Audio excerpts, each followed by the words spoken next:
Shalom, damai di hati. Saat ini kita akan merenungkan lagi kebenaran firman Tuhan dalam Injil Markus pasal 6 ayat 14 sampai 19. Dan perenungan saat ini dikhususkan bagi wanita kaum ibu. Tapi sebelum itu mari kita satu dalam doa, kita berdoa.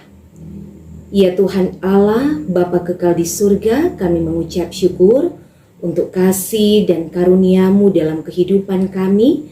Engkau yang terus menuntun dan menyertai kami, sehingga kami masih boleh ada sampai pada saat ini. Kami pun akan kembali merenungkan lagi kebenaran firman-Mu. Tuhan, berikanlah kami semua hikmat untuk mengerti dan memahami isi kebenaran firman-Mu yang tertulis dalam Alkitab, dan kami akan semakin mengerti, memahami kehendak-Mu. Bersabdalah ya Tuhan, kami sambut firman-Mu. Amin. Saudara-saudara yang diberkati Tuhan, bacaan dalam Injil Markus pasal yang ke-6 ayat 14 sampai 29, yaitu dengan judul Yohanes Pembaptis dibunuh. Raja Herodes juga mendengar tentang Yesus sebab namanya sudah terkenal, dan orang mengatakan Yohanes Pembaptis sudah bangkit dari antara orang mati, dan itulah sebabnya kuasa-kuasa itu bekerja di dalam dia. Yang lain mengatakan dia itu Elia, yang lain lagi mengatakan dia itu seorang nabi sama seperti nabi-nabi yang dahulu. Waktu Herodes mendengar hal itu, ia berkata, "Bukan, dia itu Yohanes yang sudah kupenggal kepalanya dan yang bangkit lagi." Sebab memang Herodeslah yang menyuruh orang menangkap Yohanes dan membelenggunya di penjara berhubung dengan peristiwa Herodias istri Filipus saudaranya, karena Herodes telah mengambilnya sebagai istri. Karena Yohanes pernah menegur Herodes, "Tidak halal engkau mengambil istri saudaramu." Karena itu Herodias menaruh dendam pada Yohanes dan bermaksud untuk membunuh dia, tetapi tidak dapat. Sebab Herodes segan akan Yohanes karena ia tahu bahwa Yohanes adalah orang yang benar dan suci, jadi ia melindunginya. Tetapi apabila ia mendengarkan Yohanes, hatinya selalu terombang-ambing, namun ia merasa senang juga mendengarkan dia. Akhirnya tiba juga kesempatan yang baik bagi Herodias ketika Herodes pada hari ulang tahunnya mengadakan perjamuan untuk pembesar-pembesarnya, perwira-perwiranya, dan orang-orang terkemuka di Galilea. Pada waktu itu anak perempuan Herodias tampil lalu menari, dan ia menyukakan hati Herodes dan tamu-tamunya. Raja berkata kepada gadis itu, "Minta daripadaku apa saja yang kau ingini, maka akan kuberikan kepadamu." Lalu bersumpah kepadanya, "Apa saja yang kau minta akan kuberikan kepadamu, sekalipun setengah dari kerajaanku." Anak itu pergi dan menanyakan ibunya, "Apa yang harus kuminta?" Jawabnya, "Kepala Yohanes Pembaptis." Maka cepat-cepat ia pergi kepada raja dan meminta, "Aku mau supaya sekarang juga engkau berikan kepadaku kepala Yohanes Pembaptis di sebuah talam." Lalu sangat sedihlah hati raja, tetapi karena sumpahnya dan karena tamu-tamunya, ia tidak mau menolaknya. Raja segera menyuruh seorang pengawal dengan perintah supaya mengambil kepala Yohanes. Orang itu pergi dan memenggal kepala Yohanes di penjara. Ia membawa kepala itu di sebuah talam dan memberikannya kepada gadis itu, dan gadis itu memberikannya pula kepada ibunya. Ketika murid-murid Yohanes mendengar hal itu, mereka datang dan mengambil mayatnya lalu membaringkannya dalam kuburan. Demikian jauh firman Tuhan. Ibu-ibu yang dikasihi dan diberkati Tuhan, ketika membaca bagian kitab Injil Markus pasal 6 ayat 14 sampai 29 ini, kira-kira apa tanggapan kita tentang nama Herodias, tokoh perempuan dalam bacaan kita ini? Yang pasti orang akan sepaham mengatakan bahwa Herodias adalah perempuan yang tidak baik. Bahasa Manado orang bilangnya tidak bagus. Kenapanya tidak bagus? Pertama, dia kasih tinggal di suami Filipus dan menikah dengan Herodes. Padahal Filipus dan Herodes itu bersaudara. Filipus adik dari Herodes. Memang tidak disebutkan apa latar belakangnya, tapi yang pasti Herodes juga memiliki istri yang bernama Paseilis. Dia ceraikan dan menikah dengan Herodias. Dan banyak penafsir mengatakan karena Herodes tertarik dengan kecantikan Herodias. Dan alasan kedua barangkali ada ketidakpuasan biologis atau hal lain yang melatar belakangi Herodes dan Herodias berselingkuh dan akhirnya menikah. Kalau dari segi materi, sebenarnya Filipus juga memiliki harta yang tidak kalah dengan Herodes. Sama-sama mereka sangat kaya, tapi entah kenapa Herodias jatuh dalam rayuan Herodes. Hal yang kedua, Herodias tidak mau menerima teguran. Yang namanya cinta, kan? Dalam Kidung Agung juga katakan cinta kuat seperti maut. Berusaha mempertahankan cinta dengan segala cara, entahkah itu dosa atau tidak. So ndak peduli apakah itu dosa atau ndak. Yang penting cinta. Yang penting segala hasrat cinta terpuaskan. Teguran Yohanes terhadap Herodes dengan mengatakan tidak halal engkau mengambil istri saudaramu. Ternyata Herodias merasa tersinggung atas teguran Yohanes itu dan dia menyimpan dendam sampai pada merencanakan untuk melenyapkan Yohanes. Kemudian Herodias mendapat kesempatan untuk melancarkan rencana busuknya, yaitu saat Herodes suaminya merayakan hari ulang tahun, dihadiri oleh para pembesar, para perwira dan orang-orang terkemuka di Galilea. Herodes yang terkesima melihat Salome menari di depan tamu-tamu dan juga karena pengaruh mabuk sehingga tanpa berpikir panjang Herodes bersumpah untuk memberikan apa saja yang Salome minta. Sekalipun itu setengah dari kerajaannya akan dia kabulkan.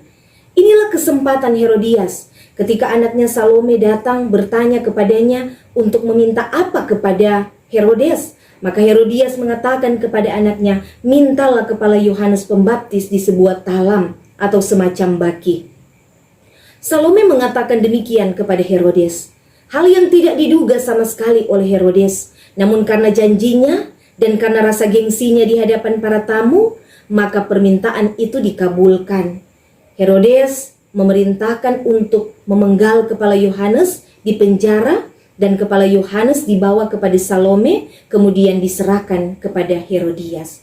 Pesta yang penuh kegembiraan berubah menjadi pembunuhan yang kejam dan keji hanya karena dendam.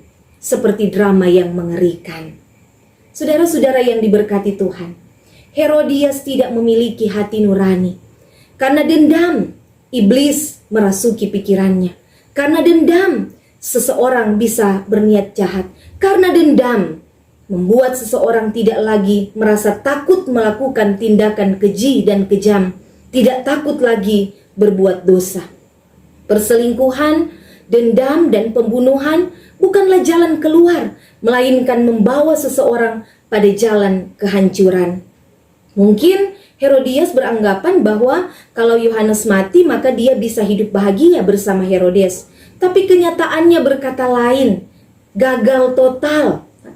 Walaupun tidak diceritakan dalam bacaan kita akhir kehidupan Herodes dan Herodias, tapi berdasarkan sejarah Herodes dan Herodias disingkirkan, disasingkan di tempat yang sangat terasing dan direndahkan. Bahkan kematian Herodes tidak diketahui kapan waktunya. Firman Tuhan berkata, upah dosa ialah maut. Sebenarnya ada kesempatan mereka untuk bertobat, tapi tidak dilakukan oleh Herodes dan Herodias. Mereka hanya membanggakan jabatan dan kekuasaan mereka sebagai pemimpin atau sebagai raja. Dari cerita ini, kita dapat melihat juga bahwa Herodias adalah seorang ibu yang tega memperalat dan memanfaatkan kecantikan anak perempuannya demi kepentingan dan keuntungan diri sendiri. Anaknya dikorbankan untuk rencananya yang jahat. Nah, ibu-ibu yang diberkati Tuhan, cerita ini pada prinsipnya sangatlah bertentangan dengan ajaran Kristiani. Amarah, akar pahit, dendam, apalagi balas dendam adalah perbuatan cela di hadapan Tuhan. Karena itu tema perenungan minggu ini, hindarilah dendam. Dendam tidak akan membuat hati kita tenang. Torang boleh marah. Siapa yang nyandak mau marah? Siapa yang nyandak mau jengkel? So tegor-tegor misalnya anak-anak di rumah atau suami. So tegor, man nyandak mau berubah. Bikin kelakuan ndak bagus terus. Tapi teguran yang nyata itu sangat penting daripada kasih yang tersembunyi, itu firman Tuhan. Jangan simpan dendam, karena dendam tidak akan menyelesaikan masalah. Jangan simpan amarahmu sampai matahari terbenam. Jangan beri kesempatan kepada iblis. Dendam juga dapat membawa penyakit. Kalau tuh pikiran kurang dah pikir-pikir tuh marah, setiap hari emosi, bikin hilang sukacita, damai sejahtera, berkat juga menjauh dari kita. Dendam menghalangi berkat Tuhan. Saudara-saudara yang diberkati Tuhan, memang hal mengampuni bukanlah hal yang gampang, tapi harus orang lakukan sebagai orang Kristen, sebagai orang yang percaya dan yang takut akan Tuhan. Karena itu perintah Tuhan, mengampuni orang yang bersalah. Orang harus berusaha lepaskan setiap dendam yang membelenggu kita. Dan belajar untuk mengampuni, belajar untuk mengasihi, belajar untuk menguasai hati, belajar untuk jadi orang sabar, belajar untuk jangan cepat marah, belajar untuk jangan menyimpan dendam. Kenapa saya katakan belajar dan belajar? Karena setiap hari adalah kesempatan kita untuk terus belajar arti kehidupan yang berkenan kepada Tuhan. Orang manusia dalam kelemahan dan keterbatasan, seringkali orang merasa nyandak mampu melupakan masa lalu, nyandak sanggup mau kasih maaf pada dia, nyandak rela kita mau berdamai dengan dia, dan lain sebagainya. Bahkan ada yang berkata, sampai mati kita nih mau bercerita dengan dia.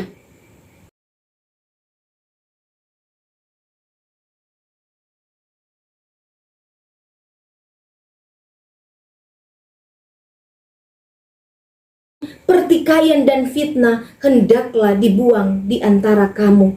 Demikian pula segala kejahatan. Tetapi hendaklah kamu ramah seorang terhadap yang lain, penuh kasih mesra dan saling mengampuni, sebagaimana Allah di dalam Kristus telah mengampuni kamu. Saudara, bagaimana Tuhan mau kasih ampun pada orang kalau orang tidak mengampuni sesama? Matius 6 ayat 14 sampai 15 juga berkata, karena jikalau kamu mengampuni kesalahan orang, Bapamu yang di sorga akan mengampuni kamu juga.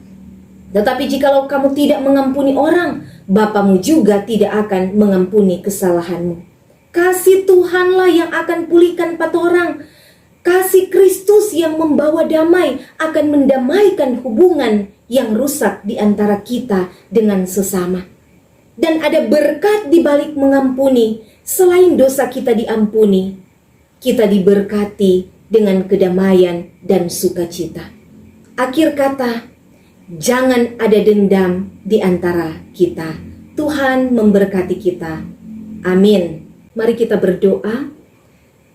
Kami mengucap syukur kepadamu Tuhan untuk kesempatan di mana kami boleh lagi merenungkan kebenaran firman Tuhan. Tuhan, tuntunlah kami supaya kami benar-benar hidup dalam kasih-Mu.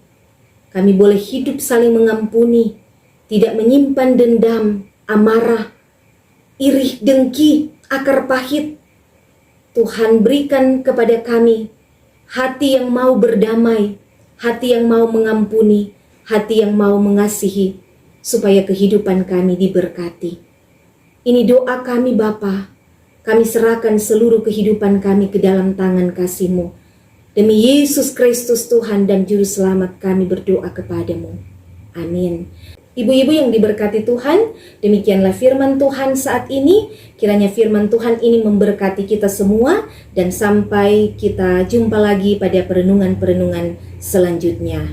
Shalom, damai di hati.